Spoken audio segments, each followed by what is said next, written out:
Hey there! Thank you so much for tuning in. So I know that I'm taking a slight break from creating content through Flute 360 specifically, need some summer R&R, but I'm also during this time being a guest on other podcast shows.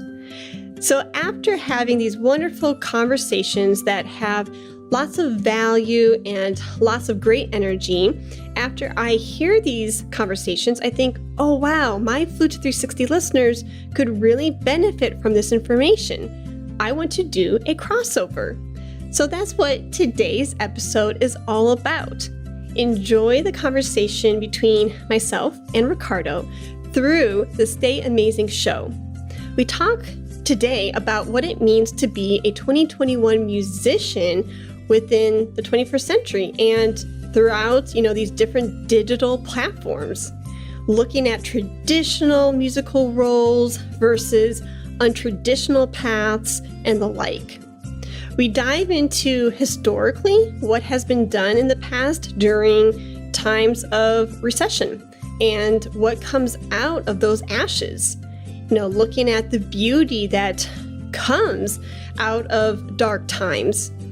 We also talk about, what it means to be a traveling musician, what it means to be a podcasting musician, and more importantly for you specifically, the skill sets that you need to acquire today in order to thrive in 2021 and beyond. Enjoy the show. Hello again, everyone. Welcome back to the Stay Amazing show, where we have conversations with those who have faced life's challenges and have gone on to lead amazing and influential lives. I'm Ricardo. I am your host, and I am amazing. Today's guest is Dr. Heidi Begay. Heidi is a fellow podcaster, an educator, an exceptional flutist, a creative consultant, and a course creator. She has performed worldwide, has taught at various campuses around the country, and has worked with several nonprofit organizations, not just nationally, but internationally as well. And as a podcaster, she hosts Flute 360, where she and her guests provide valuable insights to students and musicians, as well as courses on how to scale your podcast career. She is very, very busy and very, very amazing. Heidi, welcome to the show.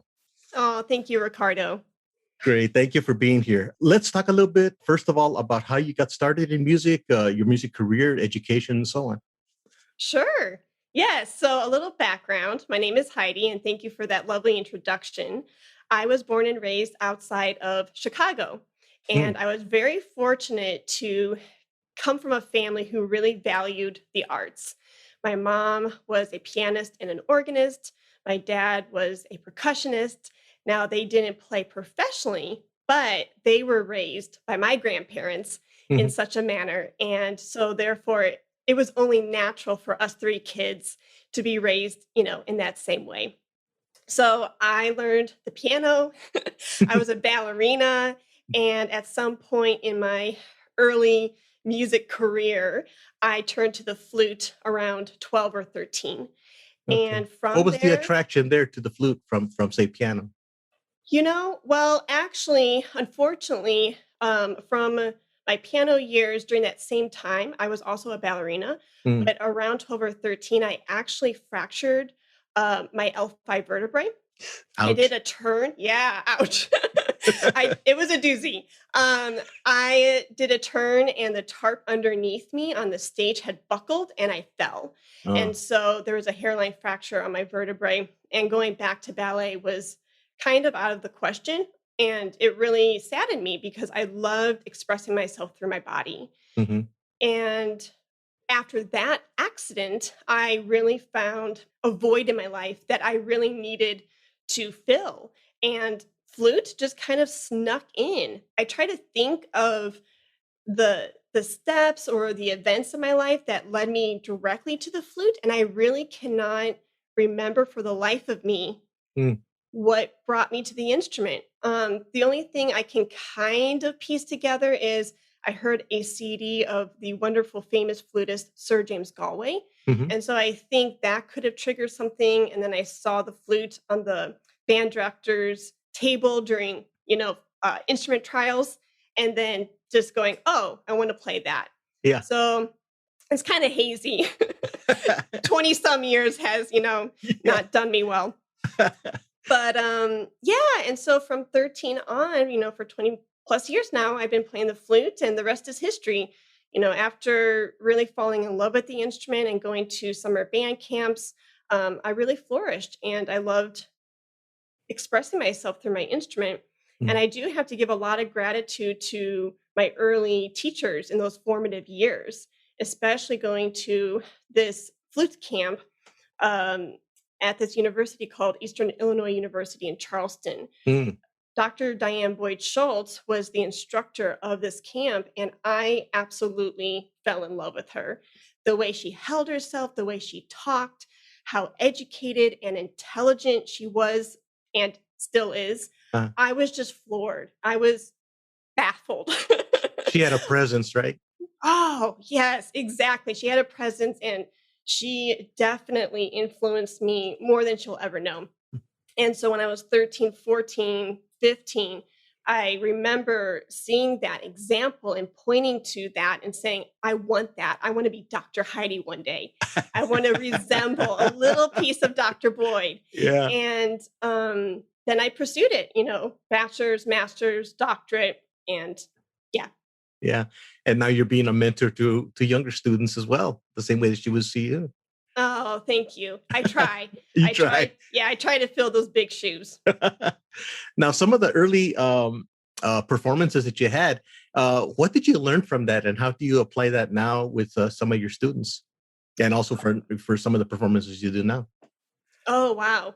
Yes. So, I think my ballet career really gave me a great foundation of expressing myself through, and yes, it was through the body, Hmm. but there's so many parallels into what we do as performing artists through the instrument. And I bring that up because you're asking specifically about performing and performances, right? Right. And I remember my early teachers saying, "Oh, wow, you have a very natural presence on stage." And I attribute that to ballet. Uh huh. So, Yeah. yeah. Yeah. Okay. Well, you performed worldwide, and what I wanted to ask you is, who have you performed with, and also what is the difference in say the musical talent in the United States versus some other countries, and what is the audience reaction? Because I know in Mhm. Japan they're really into the performance. Whatever it's a band or an orchestra, whatever it is, and in Europe the same way. It's a totally different mindset, and United States it is as well. So, what have you noticed as far as some of the differences between countries, as far as the musicians and also the audience reaction? Wow, what a great question. So, Yeah, I know. yeah. You're like, I do this for a living. Yeah, yeah. My first international tour actually was when I was 15, 16, and I was accepted into this audition-based orchestra where you got to tour. If you were accepted, you got to tour through Germany, France, and Switzerland. And that Mm, was around 15, 16. And that blew my mind. I was very inspired by the geography, the culture, the people, and I wanted more of it. And so, because of that experience, I remember going into these beautiful cathedrals and beautiful halls, and we would play, the standards. And the audience's reaction was astounding. They just, they loved it. And you could feel the love of the arts, you could feel their appreciation for the musicians on the stage. there was an And energy back and forth. yeah, I mean, Yeah. just different than the States. Not that Americans don't have that same love and appreciation, but it was just heightened over there. Uh-huh. And, later, during my DMA, I think I went to England, Italy. Again, that same love and appreciation, you can feel it from the audience. And then I guess specifically, I can talk more about my last European residency because that was a little bit longer, Hmm. and that was right before the pandemic, actually. Ooh. And yeah, and I was supposed to be there for an entire year, but I ended up being there for 4 months because my guardian angel was looking after my husband and I and brought us home before the pandemic hit, and international travel was just Yeah. on Stand still. lockdown. Yeah. Yeah. But for those 4 months, August 2019 through January 2020, I visited Bulgaria, Romania, and Greece. And I got to play with amazing Greek pianists in amazing venues like the Archaeological Museum and some Hmm. colleges in the area. And I'm very blessed to have been able to collaborate with Nikos and other colleagues. And the Archaeological Museum, whoo, that was an experience because you're playing Ibert and Bach and Mozart and these amazing pieces, and Yeah. you had these Greek statues from thousands of years ago wrapped around you.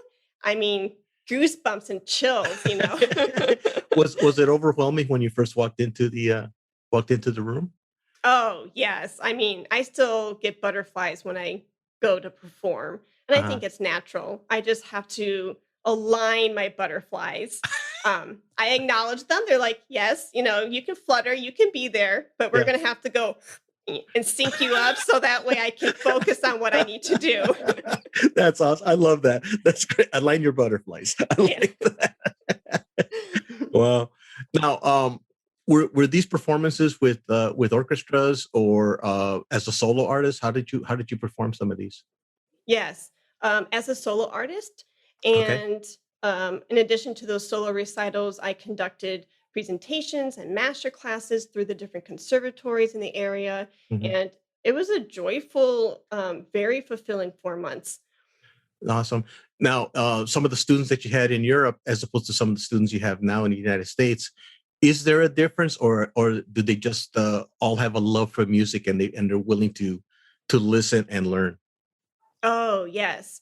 So this is kind of hard to really say, and I say that because I'm a Texas-based teacher, Hmm. and anybody who knows the arts and the music in the Texas area know that it's a beast. It's huge. Like the competition level here is insane. Yeah.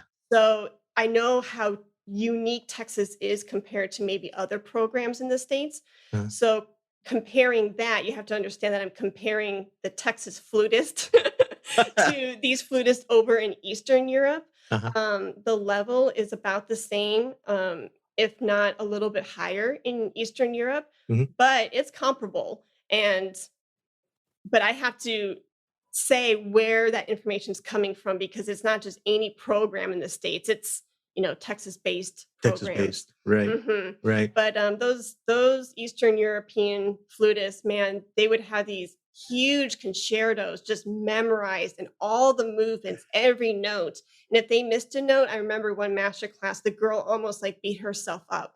And I was like, "Are you kidding me?" Like, that was phenomenal. What? And, so maybe they're a little bit harder on themselves?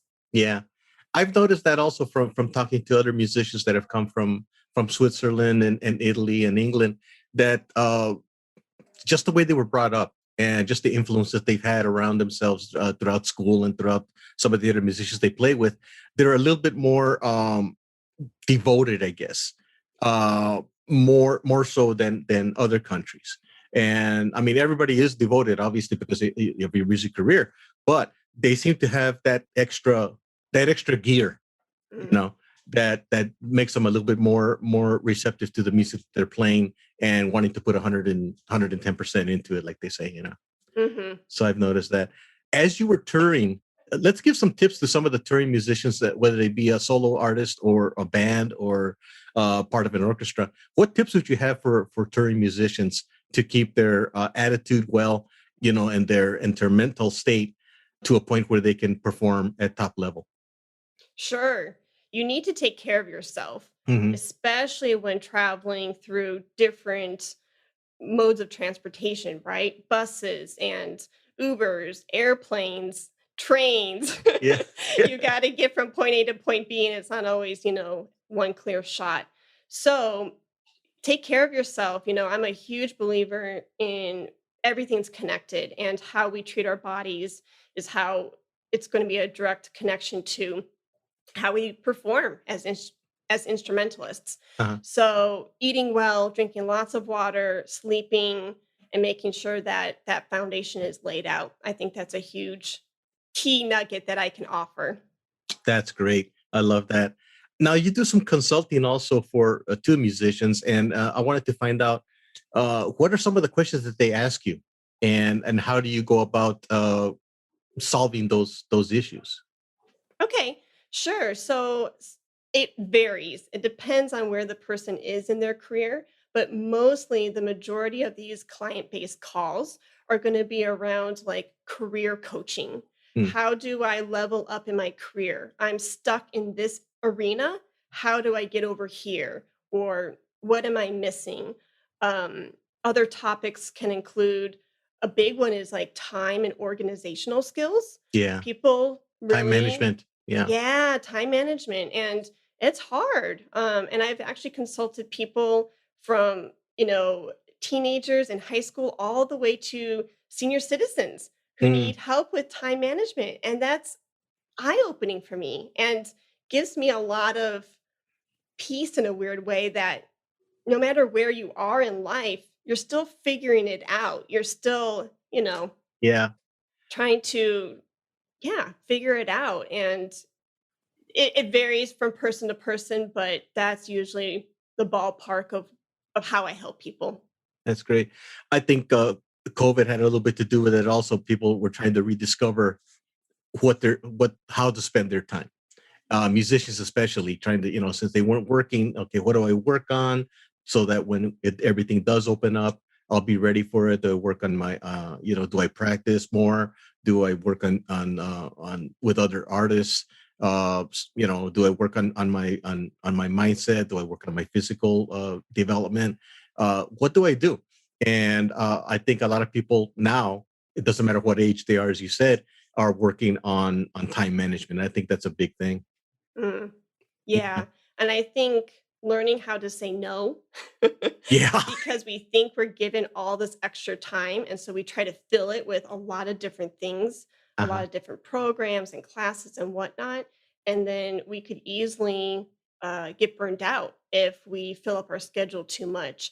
And so, being really in alignment of why you are here on Earth, what Mhm. you're doing, who you're serving, and being very specific and following your unique path. And if something doesn't really is not in alignment with that path, then you might have to kindly say, "No, I'm gonna pass right now, maybe later." But I think that's a huge one is people put too many things on their plate. Yeah. There's power in saying no, you Yes. know? Absolutely. Yeah. Okay, let's talk into podcasting because I mean that's what brought me to you in the first place. And then I found out you're a musician. I'm going like, okay, I gotta ah. um, how did you get started into podcasting? What was the interest in that? Oh my goodness. I won't bore you with all the details, but it started off as my DMA thesis. Oh, really? Yeah. Okay. I bet you haven't heard that one yet. No, that's a first. Yeah. And it was this beautiful, not to be cheesy, and it's literally and figuratively, it was this beautiful marriage of my skill sets and my husband's skill sets. My husband is an audio engineer and a video engineer, Uh-huh. and I had great mentors throughout my DMA, and they recognized my strengths and they recognized the resources that I had at my fingertips. And Mhm. so Lisa Garner Santa really said, you love to share information. You're a great educator. You are an expert in this niche of flute playing. Mhm. You have access to microphones, video camcorders, an audio engineer who knows the podcasting world. He's a musician, as you can Okay. see with all the guitars. I noticed that. Yes. Yeah. Yeah. And he wants more. Of course. Um, All guitarists do. right? So he was helping musicians with their albums and edits for their music festivals and recordings for competitions, but podcasters were also knocking on his door. And so he was actually editing podcast shows for a good 3 years before 360 was even born. Mhm. So going back to Lisa noticed like all of these amazing resources I had at my fingertips and my skill sets, and then you throw it into a mixing bowl, mix it up, and out comes the Flute 360 podcast. And since 2018 till now, it's evolved. It Yeah. was a DMA thesis. It then was a glorified hobby that I really loved. I thought, okay, how can I use this in my career? And so it was a CV builder. Mm, And then now it's amplifying and it's shining a light onto my own products, services, and offerings, you know, yeah, onto my business. And so that way people are drawn to those different offerings. great. I know that in my case and some other podcasters as well, it takes a few episodes for you to find your voice. Talk a little bit about that and how long it took you to find yours. Well, I am 160 episodes in and I'm still finding my own voice. And you think I'm trying to, any podcaster out there listening to this, they're like, oh, she's just saying that to make me feel better. Uh, No, that's the God honest truth. Being comfortable in your own skin in of itself is a lot. But then being comfortable in your own skin in front of a camera and a microphone when you realize you're being recorded and yeah, people are going to hear your thoughts and your ideas and you hit publish and put it out into the world. Woo, that's a lot. Right? it is. Yeah, it is. I mean, I used to have another podcast before this one, and we were interview musicians mostly. And I look back at some of those and I listen to them and I just cringe. I mean, I'm going like, Oh, it's God, cringeworthy. Oh yeah. yeah. It, I I can't go back. If you paid me $1 million, you couldn't pay me to go back to some of those episodes. But, I think there's hope if somebody's listening to this, whether they're putting out their creative work, whether it's, they wrote a song, right? Or they recorded a standard flute piece or whatever, or they're trying to publish their podcast episode. At the end of the day, what makes me end up hitting the publish button, I ask myself, is it better for it to sit on the digital shelf of my computer? Or mm, is it better served out into the community, even if it's not perfect? mhm. Is there value there that I can be proud of? Yes. And if I can answer yes, you did your best, you gave it your all, there is something here. I hit publish even if it's not perfect because I have to remind myself day in and day out, perfection is not a thing. Nothing is ever going to be perfect. That's And right. so I just want to offer that little glimmer of hope for those who may be stuck in, do I publish? Do I not publish? That's one way that I kind of navigate that area. Yeah, value is always the best way. If you can provide value to somebody, even if it isn't perfect, as you say, uh, if one person gets something out of that, then you've done your job. You know, Yes. and a lot of the guests that we have written books or are musicians or have like as I said at the beginning, faced life struggles and they've come out at the other end amazing people. So it's something that will inspire somebody else. It's something that can give information to somebody that maybe was needing it. And yeah, you provide a service and hopefully that you learn something from it as well. I've learned a lot of things from the guests that I've interviewed, and I'm Oh, sure you have yeah. as well. Oh my gosh, Ricardo, I literally, in the 160 episodes, I've interviewed probably 100 people of those Uh-huh. 160. I Yeah, feel like I have a second doctorate, absolutely. literally. And, when as a podcasting host, you market your show very well. As you're marketing it, I'm telling like the younger generation of flutists and musicians, I'm like, I feel like I have a second doctorate. If you're in high school right now, what could that mean as you're going into college? Yeah, You could be years ahead of the studio just listening to Marina Piccinini and Carol Winsense and these huge flute names giving their time so willingly in this hour interview, and they're yeah, talking about their careers and their mistakes and their successes. And if you get to soak that up as a sponge, where could you be, exactly. with that free, valuable content? So I wholeheartedly feel like I've received a fourth degree from these 3 years. Good. I agree. It's an incredible process, and years ago I never thought of doing this, but it was an outlet, and I thought, I have this information I want to give out. I know these people. I network quite well. I know a lot of different people in a lot of different venues and industries and so on. I'm going like, okay, they have something to say. How can I help them spread that message? And what I like to do, I mean, I talk a little bit more on the podcast now than I used to, but I try and have the guests give their knowledge, and I'm just like, I'll ask the question, I'll just sit back, and let them answer, because the show's about them. It's not about me. And I think you feel the same way from listening to some of your episodes as well. Plus the ones that you do solo, you give a lot of great information. Talk about that, how you approached doing a solo podcast without a guest. Yes, it is a lot different, especially now. This is so different being a podcast guest. You're kind of in this, you do such a wonderful job of being warm and welcoming. So it's not really the hot seat, but it's kind of the hot seat. Well, wait, I got some questions about that. It's so different than asking and being on the other side of being the interviewer and asking those questions. And it's good. It's good to get these different perspectives, because then when I bring guests on, I can be even more sympathetic to where they're at, and to give them that space and to let them think and breathe and come up with their answers, because it's not always easy. You want to be articulate and you want to convey that message well.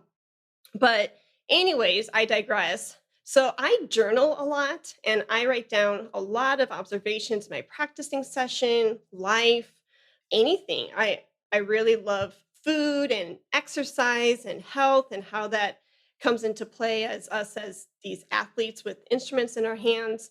So going into solo episodes, I normally will take that content, something that's really resonating with me in that particular season, something that has helped my students in my studio that I would like to share with a larger audience. Sometimes it's content based on what my audience is specifically asking me, to deliver. Right. So that's the inspiration of where I'm getting my content. But the mindset is about the same, in the sense of, we were talking earlier about finding and owning your own creative, unique voice, and being okay in your own skin. It's not always easy, but how I think and this is just one opinion, but I think how somebody can come to really accepting who they are and owning that space of understanding that he or she has value to offer. Yes. And really being grounded in that and saying, I may not be an Amy Porter. I may not be, a Carol Winsence. And I know I'm not. But at the same time, I'm Heidi Begay. Yeah. And I have a very unique skill set that Jane or Joe may not have. And I think that can be celebrated. So if somebody is trying to find their unique voice, whether it's through a podcasting microphone or on stage, I think being prepared, knowing what you're going to talk about, what you're going to play about, really helps build that confidence. That's one mindset trick I think that can help. And then just owning your own unique style. Like right now, you can see, I don't know if you're going to produce this as a video later, but for the people who are listening through the audio version right now, I'm talking with my hands like crazy. We tend to do that. Woo! And, I kind of do this sometimes. And that's a part of finding your unique style. And if I don't talk with my hands, I'm not Heidi. And so for a long time, I thought, I have to be really prim and proper, and I have to sit still. And then I wasn't, Wrong. It wasn't my style, and I wasn't speaking well, and I wasn't articulating the ideas that I had in this crazy brain of mine and putting it out into the world. And I think I talk with my hands because I'm a very visual person. Yeah. And so I'm a storyteller, and I like to highlight things. And, that's a very specific example, but I hope that everyone's getting the nugget out of that. And that is, if you're quirky, if you're a little dorky, if you're prim and proper, if you're poised, do you know what I mean? You have to be real. You have to, because this can be really scary when you see chords and monitors and speakers. It's like, what is this? But if you can really, all of this is to say, like, finding your unique voice and grounding yourself in who you are and owning it, own it and be like, this is me. I think that's extremely powerful. Yeah, I agree. I think also the attention span of a listener or a viewer would be better if you're real and if you move your hands back and forth and connect with them at that level, as opposed to just being stiff and just like reading a script or something like that. You could have a piece of paper saying like, okay, this is who I am, blah, blah, blah. But if you're just sitting there like that and you're not connecting with your audience, what's the point? Yes. And I will say, and I'll bring this to the music world, as a classically trained musician, reading off of the script, reading off the manuscript is what I was trained to do. And getting off the page, woo, Yeah. Forbidden. Yeah, it's like, what? And, it's really helped me to get off the page when I'm playing the Nielsen or the Prokofiev or something, even though the notes are there, the black and white is there. Now it feels like it's more internalized because I'm comfortable with making eye contact. I'm comfortable with getting away from that script. As podcasters, we might outline the show and have bullet points, but to type out every sentence and to read it, you're going to sound like a robot. Yeah. Right? Same thing with what we do as performers. If you're trying to read, read the music as if it was a script, it's going to sound robotic. Where's the human element in it? So podcasting actually, with my husband being a blues guitarist, he improvises all the time. And even before podcasting, he'd be like, Heidi, get off the page. Heidi, get off the page. Just play with me. We're going to do this chord progression. I don't know what to do. I don't know what to play. I don't care. That's great. I'm glad you don't know what to do. Yeah. Play what's in the moment. And, podcasting actually really has elevated that for me. Good. So you've grown as a musician and as a podcaster through podcasting. That could be an hour conversation right there, Ricardo. It really could. All right, we'll do that.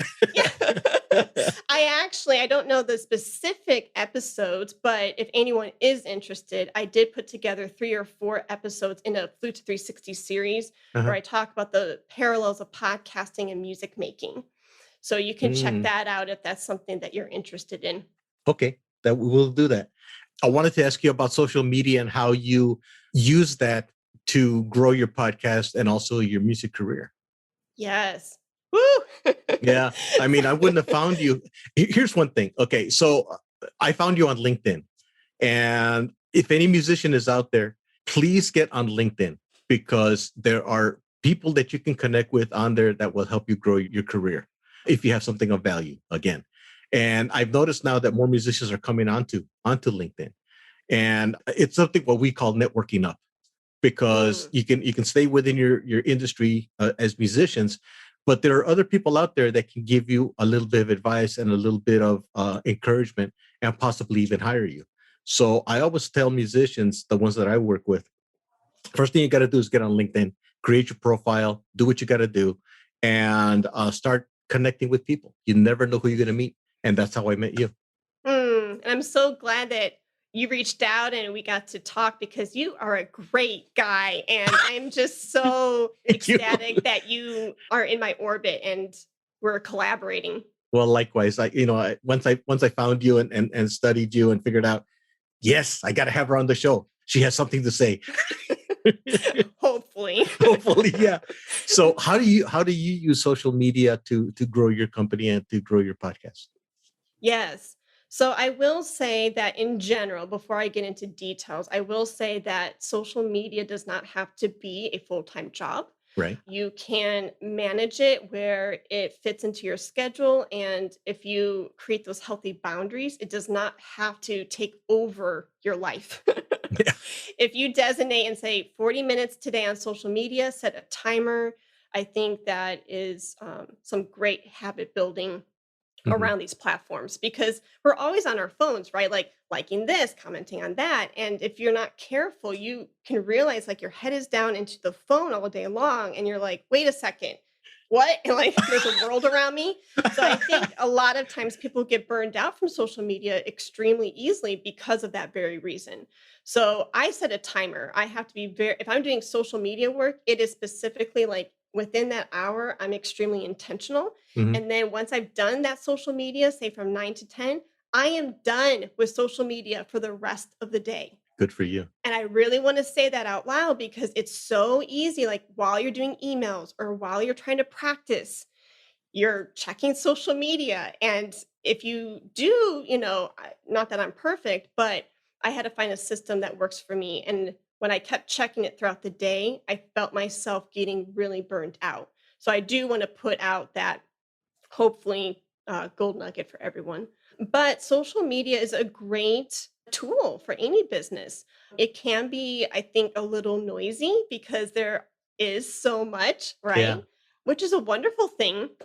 But that's why I specifically also wanted to utilize the podcast to highlight my business. Hmm. So, if you go to social media and somebody says, "Hey, I need help, with a flute lesson tip or whatnot, or tone, articulation," you have like no judgment, but just an observation. You have like hundreds, if not thousands, of flute teachers going, sign up with me.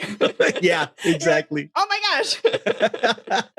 But I think for these classically trained musicians, I've been preaching all year during the pandemic, like, come over to podcasting. Yeah, I really think it's an untapped market, and I think it could be a wonderful marketing arm for any musician's business. So, to answer your question, I do use social media, but I think one, there's a healthy balance. Two, I, promote myself and my services through social media to bring on new listeners to the podcast for sure. I yeah, leverage that.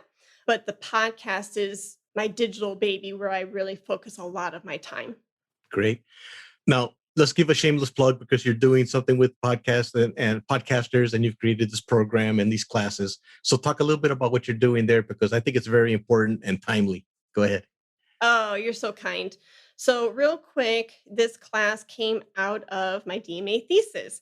I just used my DMA thesis and then worked it into a 5-week course called The Hmm. Podcasting Musician. And I literally walk any musician or anybody, but I kind of gear it towards musicians since that's my niche, um, to publish their podcast from scratch to launch in just 4 weeks, with a 5th week for bonus on how you can monetize.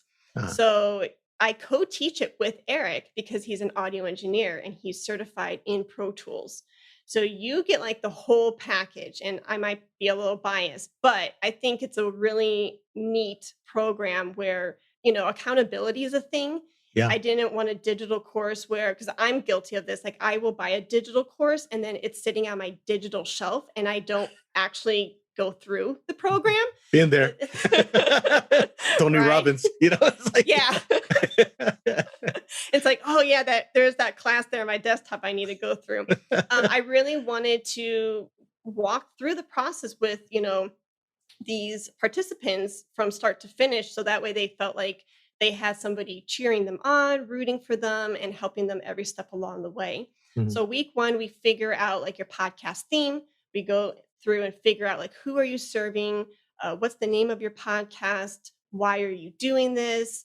Really niching down and figuring out that why and etc. Really packaging this podcast theme. Mhm. Week 2, we go through like your podcast equipment that you're going to need. Eric gets you set up with your computer with the different DAW systems. And then week 3, he actually walks you through and teaches you how to edit. So trimming, fading in, fading out, putting your intro music in, outro music out. And he's a great teacher. And aside from being his wife, like just we work together. I mean, we are co-owners of businesses together. So we're partners in life and we're business partners too. That's And great. yeah, and so I could not do that just with anybody. And Yeah. he's a huge blessing. So from the perspective of being an educator, he is a phenomenal teacher. He's extremely patient and kind. He listens well, and I'm just so proud of him.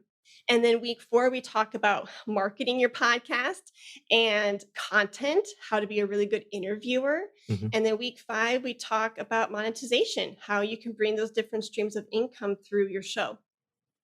That's something that I think a lot of podcasters need is monetization part of it, is finding sponsors like you have and finding ways to engage the audience so that they're, whether it be Patreon or now with what Apple is doing with the subscription based and so on.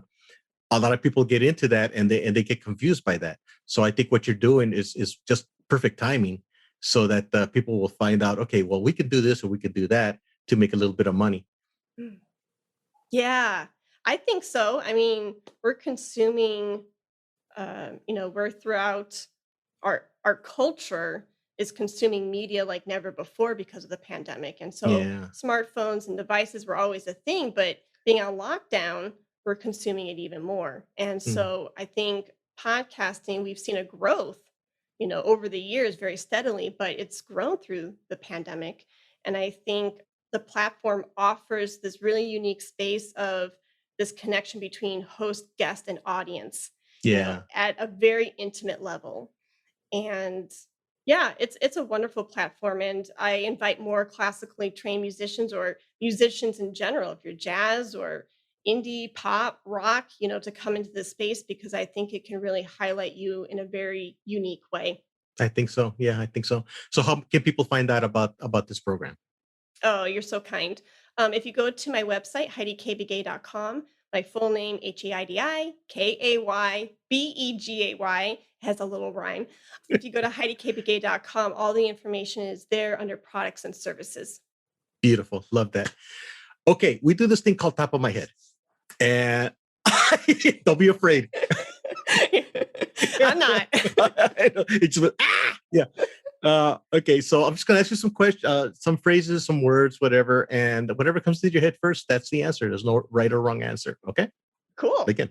Okay. So the first one is the word practice. What does that mean to you? Yes, being diligent and being intentional. Excellent. What is the hardest piece of music you've ever performed? Ooh, French music. French music? Anything in particular? Probably any of the impressionistic music, Ibert, Caplet, just because the harmonies are so colorful and keeping time is a little harder because everything has the ties over the bar lines and it's imitating light and water. And so sometimes that's not always so easy for me. Yeah. What is your favorite piece of music that you performed? Oh my goodness. And the funny thing is, Caplet, there's a piece called Revere a Valse, Uh-huh. Dream and Dance. And I love it. It's a cute little piece, two movements, and it's probably like under 5 minutes. Very captivating. Love that. When you perform, does the ballerina in you come out? Definitely. Okay. Yes. Yes. I'm definitely in my playing through my body. And I think it can seriously heighten any performance if you're conveying not just orally what you're doing through your instrument, but if you can convey that through your body language too, it can have a whole different feel to the performance. Yeah. Like somebody like for example, Lindsay Sterling with her Hmm. violin, I mean, she's out there doing her ballerina moves and a whole bit playing violin at the same time. That adds so much to the show, to the performance. I really like her. What's the number one lesson you've learned doing podcasting? Mm. It does not have to be perfect. Going back to what we said earlier, Mhm. listening is the huge lesson that I've learned in podcasting. I am a talker, I love to share, Yeah. but that does not work very well when you're interviewing your guests and talking over them. Mm, And I never ever meant, to anytime I did that, my intention was never to be rude, but if anything, it was out of excitement to want to share too. But learning how to really listen and to give the person space and time to think and to articulate his or her ideas was a challenge for me for a while. And then even after they've responded, kind of giving it its, some space and saying, "Oh," and then I get to comment. yeah. So listening. Same with music. You have to listen. You have to listen to other players. Yeah. Yeah, and give them the space if they're soloing or doing whatever, Yeah, Mhm. absolutely. Yeah. Okay, so the last one we use for this is the word future. It can be Mm. your future, the world's future, podcasting future, whatever you like. Wow. So when you say the word future, the first thing that comes to my mind right now is, everybody through this tragedy of the 2020 pandemic, and we have this idea of like, what does the future hold and what is it going to look like? And that's the first place where my brain goes to when I hear that word right now. Mhm. And there's always a silver lining in tragedy. We've been hit hard and we've Yeah. experienced a lot of loss. And so thinking of the future and thinking, how am I going to feel normal again? Is there hope at the end of, this dark tunnel can be really hard. Yeah. But my encouragement for everyone today is that there is hope out of ashes comes beauty. And if you look at history and the different events that humankind has endured, we've always prevailed, True. especially the future of music, the music industry. You look at the Great Depression of 1929, and years later, the gramophone disc had declined, but then vinyl had risen. And you look at other pivotal moments in our history, like the oil crisis in 1979, and live music tours had halted or completely come to a halt. But from there, years later, the CD rose. And so from this, fast forwarding now to our current pandemic, we're thinking, oh my gosh, is it going to be normal again? No, it's not. And it shouldn't be, because time and life moves forward.